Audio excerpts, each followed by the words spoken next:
Police command control room కి సంబంధించి big meeting జరుగుతోంది. ఇక్కడ వాళ్ళందరినీ కూడా ఒక దగ్గర చేర్చి వాళ్ళకి కావాల్సిన ప్రికాషన్స్ ఇస్తున్నారు పోలీస్ అధికారులు. మనతో పాటు సంజయ్ కుమార్ సార్ ఉన్నారు. సార్ నమస్తే. మనకు మొత్తంగా వేల సంఖ్యలో పోలీస్ పహారాలో ఈరోజు భాగ్యనగరం ఉంది. సున్నిత ప్రాంతాలకు సంబంధించి ఇక్కడికి సంబంధించి ఓవరాల్గా ఎంతమంది ఉండొచ్చు? దాదాపుగా ఇక్కడ 1000 మంది ఉంటారండి. 1000 మందితో పూర్తిగా ఈ ఈ పరిసరాల్లో బందోబస్తు ఏర్పాటు చేయడం జరిగింది. బడా గణేష్ తోనే దాదాపు కొన్ని వేల మంది వస్తారు. వాళ్ళందరికీ కూడా ఇటువైపు కంపార్ట్మెంట్స్ మాత్రం పెట్టి వీళ్ళందరినీ ఇటువైపు ఉంచి అటువైపు బడా గణేష్ లేక్ సైడ్ బడా గణేష్ యొక్క నిమజ్జనం జరుగుతుంది. ఈ వన్ డే టాస్క్ లో ఓవరాల్ గా ఒక టఫ్ ఘట్టం అంటే మీకు ఏది అనిపిస్తుంది సార్? పోలీస్ అంటేనే ఛాలెంజెస్ అమ్మా.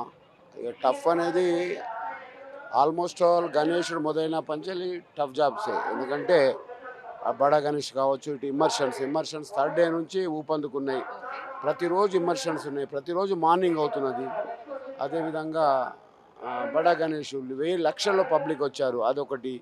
అటప్పటికీ ఓకే, ఇట్స్ ఛాలెంజింగే, but we have to work. ఎందుకంటే ఛాలెంజెస్ ఆల్వేస్ చాలా బాగుంటాయి.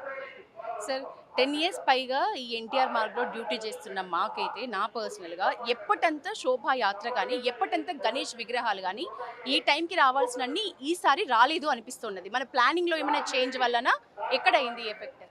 ఈ టైంకు రావమ్మా, మధ్యాహ్నం వరకు ఏవి రావు. మధ్యాహ్నం తర్వాత, ఎందుకంటే వినాయకులు వాళ్ళ ఏరియాలో బయలుదేరుతాయి, మా దగ్గరకు వచ్చే వరకు ఈవినింగ్ అవుతాయి. ఎందుకంటే ఇది డెస్టినేషన్ ప్లేస్ కదా. ఇప్పుడు ఏంటంటే బడా గణేష్కు చాలా క్రౌడ్ వస్తుంది. బడా గణేష్ అంటే చాలా పెద్దది. ఆ టైంలో ఈ రోడ్ అంతా బడా గణేష్ కోసమే కేటాయించబడుతుంది. ఈ టైంలో ఏమన్నా విగ్రహాలు వచ్చినట్టయితే ట్యాంక్ బండ్ మీదకి వెళ్ళిపోతాయి. ఖైరతాబాద్ వినాయకుడు నిమజ్జనం అయ్యే వరకు ఏ టైం అయ్యే అవకాశం ఉంది? 1:30 కంప్లీట్ అయిపోతుంది.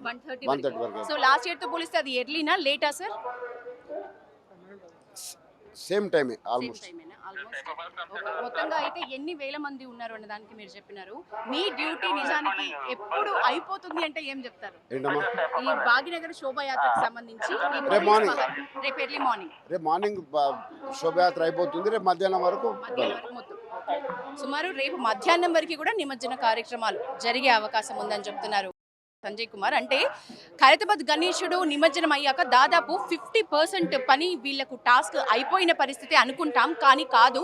సుమారు రేపు ఎర్లీ మార్నింగ్ వరకు కూడా నిమజ్జన కార్యక్రమాలు శోభాయాత్ర ఈ హుస్సేన్ సాగర్ మీద జరుగుతూనే ఉంటుంది. కాబట్టి రేపు మధ్యాహ్నం వరకే అయితేనే ఈ టీం అంతా కూడా కొంత సేద తీరే పరిస్థితి మాకు ఉంటుంది అన్న విషయాన్ని అయితే చెప్పారు సంజయ్ కుమార్. కెమెరామెన్ మోహిత్తో యశోద, పల్లవి టీవీ.